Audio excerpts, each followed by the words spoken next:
Hi, I am Teacher Sheng, and in this video, I will be discussing the 21st century skills categories.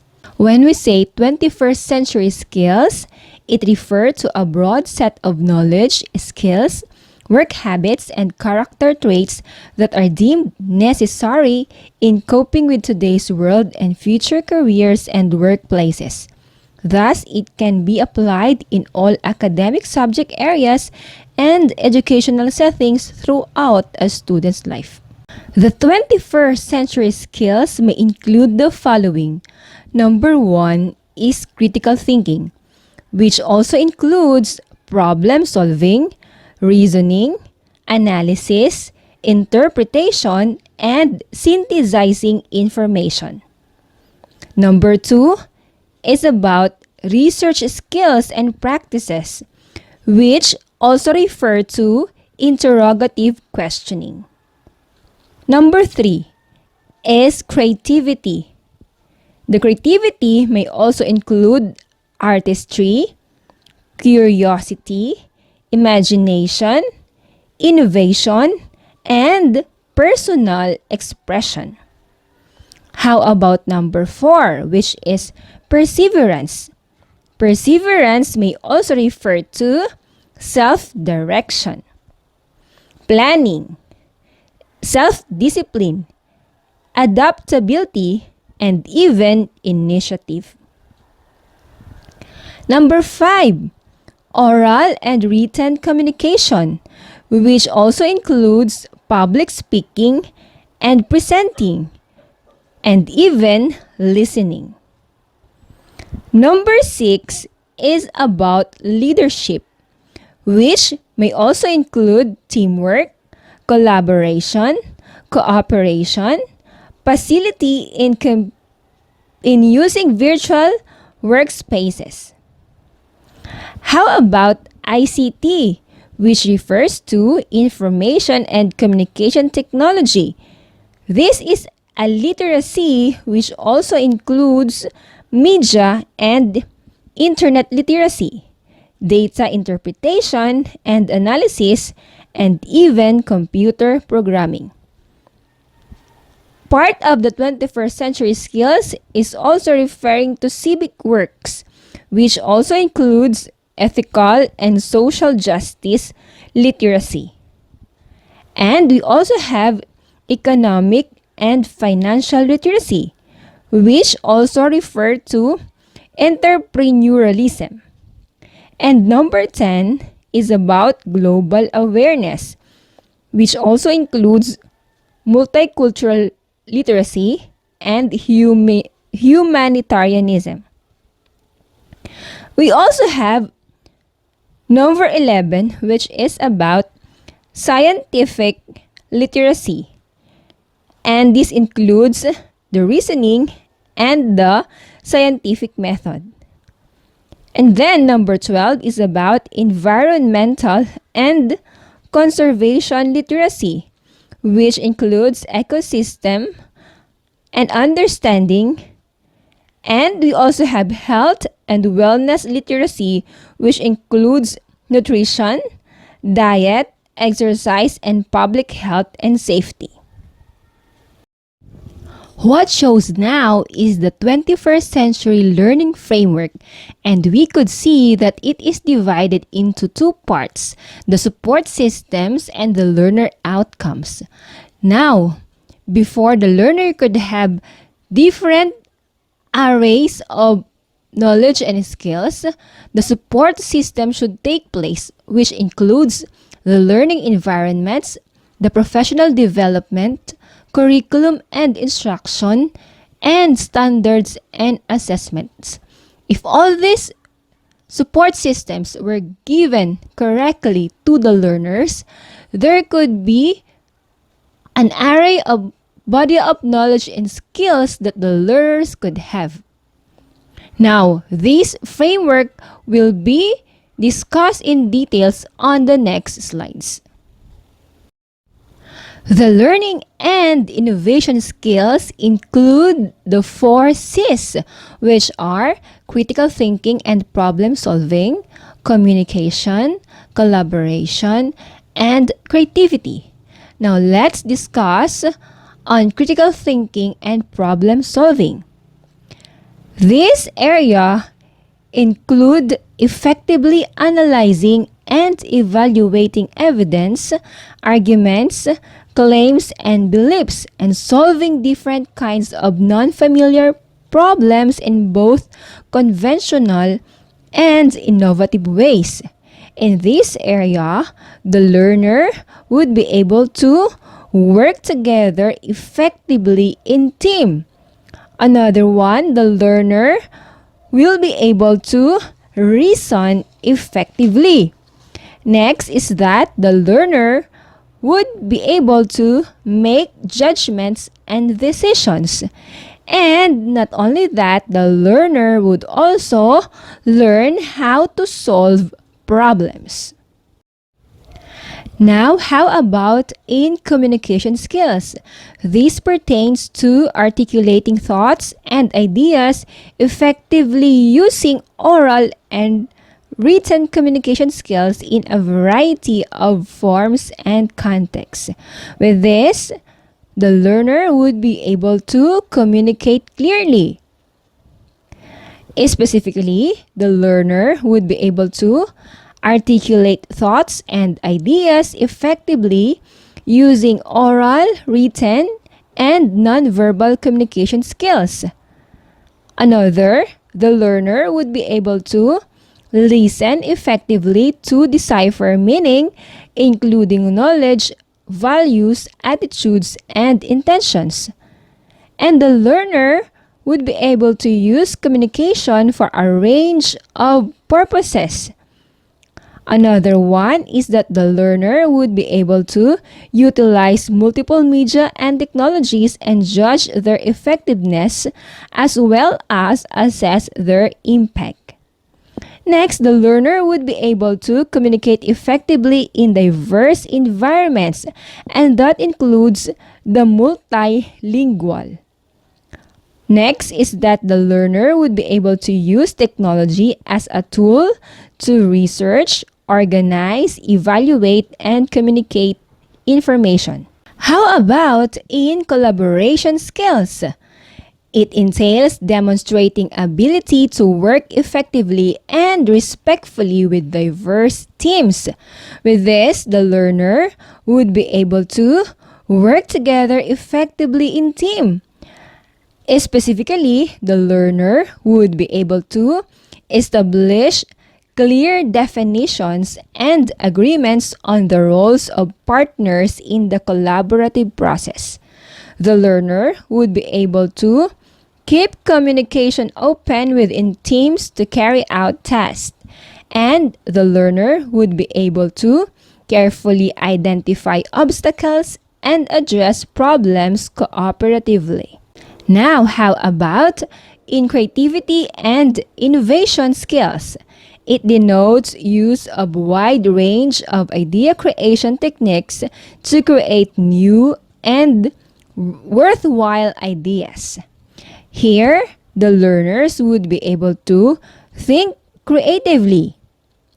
Specifically, the learner would be able to use a wide range of idea creation techniques such as brainstorming. The learner would be able to create new and worthwhile ideas. And the learner would be able to elaborate, refine, analyze, and evaluate their own ideas in order to improve and maximize creative efforts. Aside from thinking creatively, in this skill, the learner would be able also to acquire, work, and creatively. Another skill under the creativity and innovation is that the learner would be able to work creatively with others. The learner would develop and implement and communicate new ideas to others effectively. The learner would be open and responsive to new and diverse perspectives. And the learner would be able to demonstrate originality, and inventiveness in work and understand the real-world limits to adopting new ideas. Another is that the learner would be able to view failure as an opportunity to learn. Another skill is that the learner would be able to implement innovations, wherein the learner would be able to act on creative ideas to make a tangible and useful contribution to the field in which the innovation will occur. We all know that people in the 21st century live in a technology and media saturated environment with the following. We could access to an abundance of information. We could experience rapid changes in technology tools, and we have the ability to collaborate and make individual contributions on an unprecedented scale. And so, the learner would be able to acquire the following skills, such as information literacy, media literacy, technology literacy, and life and career skills.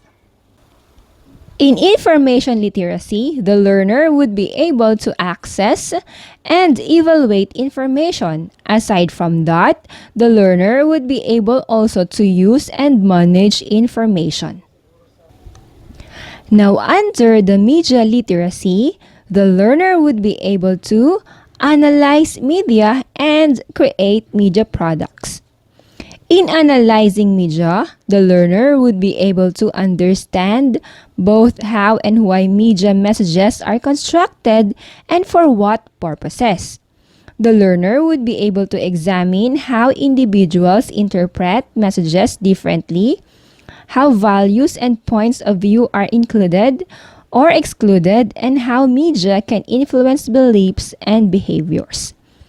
Another is that in analyzing media, the learner would be able to apply a fundamental understanding of the ethical and legal issues surrounding the access and use of media. Now, in creating media products, the learner would be able to understand and utilize the most appropriate media creation tools and even characteristics and conventions. The learner would be able to understand and effectively utilize the most appropriate expressions and interpretations in diverse multicultural environments. Now, with technology literacy, the learner would be able to apply technology effectively. With this, the learner would be able to use technology as a tool to research, organize, evaluate, and even communicate information. The learner would be able to use digital technologies, and the learner would be able to apply a fundamental understanding of the ethical and legal issues surrounding the access and use of information technologies. Now, with life and career skills, we all know that life and work environments both require more than thinking skills and content knowledge. And so, cultivating the ability to navigate the complex life requires students to develop the following life and career skills, such as flexibility and adaptability, initiative and self-direction, social and cross-cultural skills, productivity and accountability, and even leadership and responsibility. Now let's continue on integrating 21st century skills in teaching learning process. It includes elements which are critical and necessary to ensure student mastery of the 21st century skills. Dealing with the 21st century standards, we should focus on 21st century skills, content knowledge, and expertise. We must also build understanding across and among core subjects, as well as 21st century interdisciplinary themes. We should emphasize deep understanding rather than shallow knowledge. We should engage students with the real-world data, tools, and experts they will encounter in college, on the job, and in life. And we should allow for multiple measures of mastery. Now, how about on assessment of 21st century skills? We should be able to support a balance of assessments, and that includes high-quality standardized testing along with effective formative and summative classroom assessments. We should emphasize useful feedback on student performance that is embedded into everyday learning. We should require a balance of technology-enhanced formative and summative assessments that measure student mastery of 21st century skills. And we should enable development of portfolios of student work that demonstrate mastery of 21st century skills to educators and prospective employers. Now, how about on the 21st century curriculum and instructions? We should be able to teach 21st century skills discreetly in the context of core subjects and 21st century interdisciplinary themes. We should focus on providing opportunities for applying 21st century skills across content areas and for a competency-based approach to learning. We should enable innovative learning methods that integrate the use of supportive technologies, inquiry and problem-based approaches, and higher-order thinking skills. And we should encourage the integration of community resources beyond school walls. Now, dealing with the 21st century professional development, we must highlight ways teachers can seize opportunities for integrating 21st century skills. We must balance direct instruction with project-oriented teaching methods. We must illustrate how a deeper understanding of subject matter can enhance problem-solving, critical thinking, and other 21st century skills. We must enable 21st century professional learning communities for teachers that model the kinds of classroom learning that best promotes 21st century skills for students. We must cultivate teachers' ability to identify students' particular learning styles, intelligences, strengths, and weaknesses. We must help teachers develop their abilities to use various strategies. We must support the continuous evaluation of students' 21st century skills development. We must encourage knowledge sharing among communities of practitioners using face-to-face, virtual, and blended communication. And we must use a scalable and sustainable model of professional development. Now, how about on the 21st century learning environments? We must create learning practices, human support, and physical environments that will support the teaching and learning of 21st century skill outcomes.